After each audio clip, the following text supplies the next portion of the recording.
Hello everyone, आपके अपने YouTube channel exam oral classes में आप सभी का स्वागत है।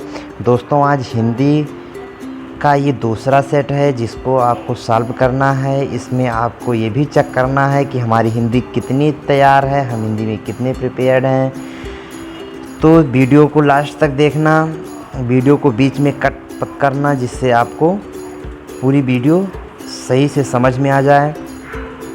जो भी चैनल पर नए हैं, चैनल को सब्सक्राइब कर लें, बेल आइकन को अवश्य प्रेस करें, जिससे आपको समय समय पर नोटिफिकेशन मिलता रहे। तो शुरू करते हैं। आज का हमारा प्रतिदिन में कौन सा समास है, तो आपको बताना है प्रतिदिन में कौन सा समास है। बहुब्रीहि समास, द्वंद्व समान, अव्ययी भाव समास या फिर द्विगु समास।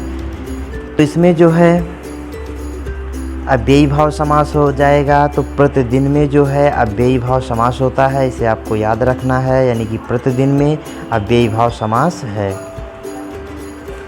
अगला है देशभक्ति में कौन सा समास है, तो देशभक्ति में आपको बताना है कौन सा समास है। तो देशभक्ति में जो है तत्पुरुष समास है, तो इसे आपको याद रखना है, देशभक्ति में तत्पुरुष समास होता है। अगला है नीलकंठ में कौन सा समास है, तो इसमें आपको बताना है नीलकंठ में कौन सा समास है। कर्मधारय समास, बहुब्रीहि समास, अव्ययी भाव समास या तत्पुरुष समास। तो नीलकंठ में जो है बहुब्रीहि समास है। अब आपको बहुब्रीहि समास याद रखने की मैं ट्रिक बताता हूँ। जिसमें बहुब्रीहि समास यानी कि आपको जिसमें देवी देवताओं से संबंधित नाम आए या फिर इनसे संबंधित कोई भी शब्द आए, तो उसमें आपको समझ जाना है कि इसमें सदैव बहुब्रीहि समास ही होता है। अगला है पाप पुण्य में कौन सा समास है, तो इसमें आपको बताना है पाप पुण्य में कौन सा समास है। द्विगु समास, अव्ययी भाव समास, द्वंद्व समास या इनमें से कोई नहीं। तो पाप पुण्य में जो है इसमें द्वंद्व समास है। अब आपको द्वंद्व समास याद रखने की ट्रिक बताता हूँ। जिसमें भी योजक चिन्ह आपको दिखाई दे, उसमें आपको समझ जाना है कि द्वंद्व समास ही सदैव होता है। तो इसमें पाप या पुण्य में जो है द्वंद्व समास है। अगला है दोपहर में कौन सा समास है, तो दोपहर में तत्पुरुष समास, कर्मधारय समास, बहुब्रीहि समास या फिर द्विगु समास। तो दोपहर में जो है द्विगु समास है। अब आपको द्विगु समास याद रखने की बेहतरीन ट्रिक मैं बताता हूँ। जिस वर्ड में या जिस शब्द में संख्यावाची आपको दिखाई पड़ जाए, जो संख्यावाची शब्द से शुरू हुए शब्द होते हैं, उसमें सदैव द्विगु समास ही होता है, इसे आपको याद रखना है। यानी कि दोपहर जो है इसमें द्विगु समास है। अगला है मैं आज नहीं पढ़ूंगा में कौन सा वाक्य है, तो इसमें आपको बताना है मैं आज नहीं पढ़ूंगा, इसमें कौन सा वाक्य है। निषेधवाचक वाक्य, विधिवाचक वाक्य, आज्ञावाचक वाक्य या फिर संकेतवाचक वाक्य। तो इसमें जो है निषेधवाचक वाक्य हो जाएगा, मैं आज नहीं पढ़ूंगा, इसमें निषेधवाचक वाक्य है। दोस्तों, आप लोग वीडियो को लास्ट तक देखिए, आपको इसमें बहुत से बेहतरीन ऐसे क्वेश्चन मिलने वाले हैं जो प्रीवियस ईयर परीक्षाओं में बार बार पूछे जाते हैं और आगे भी पूछे जाने की संभावना है। तो आप लोग वीडियो को लास्ट तक ज़रूर देखिए। वीडियो पसंद आ रहा हो तो वीडियो को एक लाइक ज़रूर कर दीजिए। अगला है ओह यह पिट ही गया में कौन सा वाक्य है, आपको बताना है। ओह, अरे इत्यादि भयावह ऐसे जो वाक्य आते हैं, इसमें कौन से वाक्य होते हैं। तो विधिवाचक वाक्य, विस्मयवाचक वाक्य, संकेतवाचक वाक्य या इनमें से कोई नहीं। तो ओह, इसमें जो है विस्मयवाचक वाक्य, विस्मय निकल रहा है ना, ओह अरे, इसमें सब में जो है विस्मयवाचक वाक्य ही सदैव होते हैं। तो इसे आपको याद रखना है, इसमें विस्मयवाचक वाक्य। ओह यह पिट ही गया, इसमें विस्मयवाचक वाक्य है। अगला है यदि तुम चलो तो मैं भी चलूँ, इसमें बताना है कौन सा वाक्य है। विस्मयवाचक वाक्य, आज्ञावाचक वाक्य, संकेतवाचक वाक्य या निषेधवाचक वाक्य। यदि तुम चलो तो मैं भी चलूँ, इसमें जो है संकेतवाचक वाक्य है, इसमें संकेत दे रहा है। यदि तुम चलो तो मैं भी चलूँ, तो इसमें संकेतवाचक वाक्य हो जाएगा। अगला है तुम अपने काम में सफल रहो में कौन सा वाक्य है, तो इसमें आपको बताना है तुम अपने काम में सफल रहो। इच्छावाचक वाक्य, संदेहवाचक वाक्य, विधिवाचक वाक्य, इनमें से कोई नहीं, तो इसमें जो है इच्छावाचक वाक्य हो जाएगा, यानी कि तुम अपने काम में सफल रहो। इसमें इच्छा व्यक्त हो रही है, इच्छा जाहिर हो रही है, तो इसमें इच्छावाचक वाक्य ही होगा, इसे आपको याद रखना है। अगला है रस भरा में कौन सा तत्पुरुष समास है। इसमें आपको बताना है कि रस भरा में कौन सा तत्पुरुष समास है, कर्म तत्पुरुष, करण तत्पुरुष, संप्रदान तत्पुरुष या इनमें से कोई नहीं। तो रस से भरा यानी कि इसमें जो है करण तत्पुरुष हो जाएगा।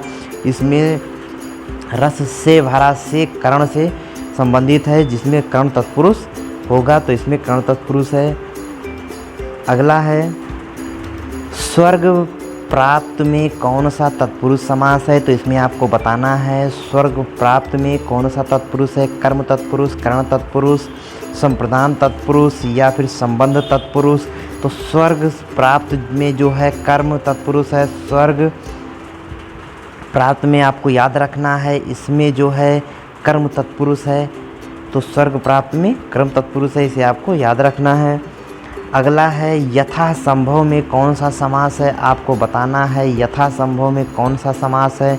तो यथा संभव में जो है यह अव्ययी भाव समास है, जिसमें यथा शब्द जुड़ा हो उसमें सदैव अव्ययी भाव ही समास होते हैं, इसे आपको याद रखना है। अगला है बीड़ा पाणी में कौन सा समास है, बीड़ा पाणी में कौन सा समास है, कर्ण तत्पुरुष समास, कर्मधारय समास, बहुब्रीहि समास या द्वंद्व समास। तो इसमें बहुब्रीहि समास हो जाएगा। अब मैंने आपको बताया है अभी आगे कि जिसमें देवी देवताओं से संबंधित कोई भी शब्द आए, बीड़ा पाण यानी कि सरस्वती जी को कहते हैं, तो इसमें सदैव बहुब्रीहि समास ही होंगे, तो आपको याद रखना है कि बीड़ा पाणी में बहुब्रीहि समास होता है। अगला है दो अन्नी में कौन सा समास है, तो इसमें अभी मैंने आपको बताया था, तो आपको फट से कमेंट करके बताना है कि इसमें कौन सा समास है।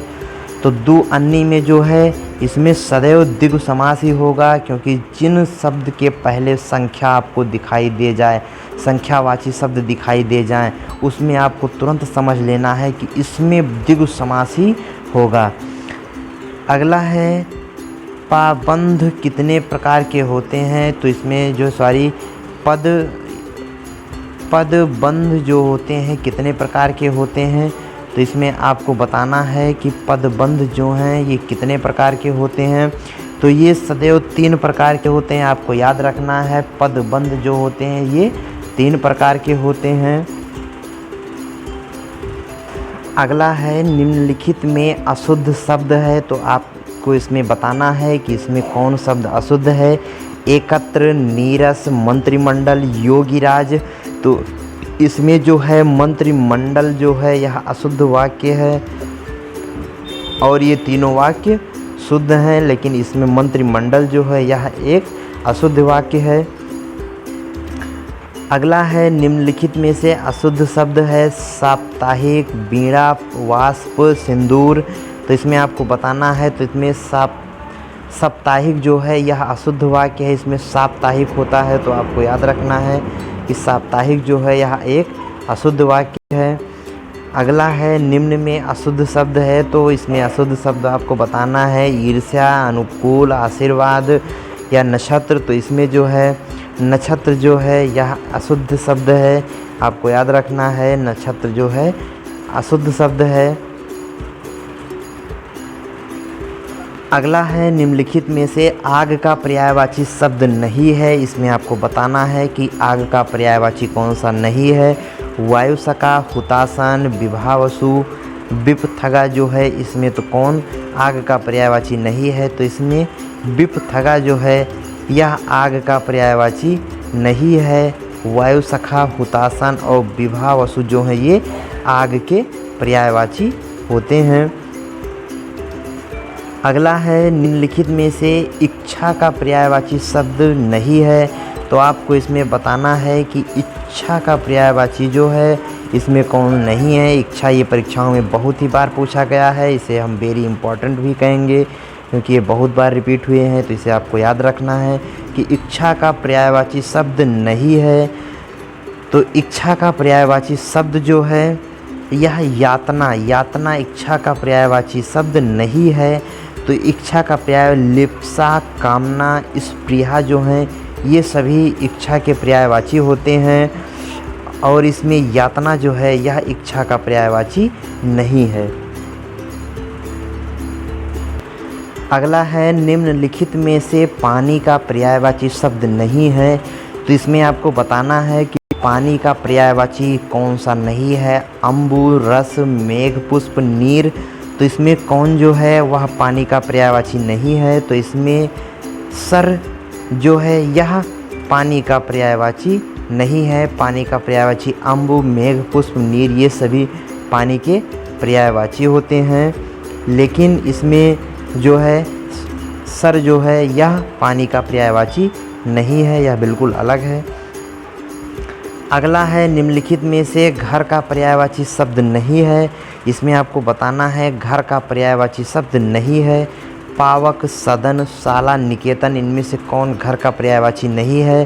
तो इसमें जो है यह पावक जो है यह घर का पर्यायवाची नहीं है। पावक जो होता है यह आग का पर्यायवाची होता है। तो आपको याद रखना है ये तीनों जो हैं ये घर के पर्यायवाची हैं और इसमें जो है पावक जो है यह घर का पर्यायवाची शब्द नहीं है।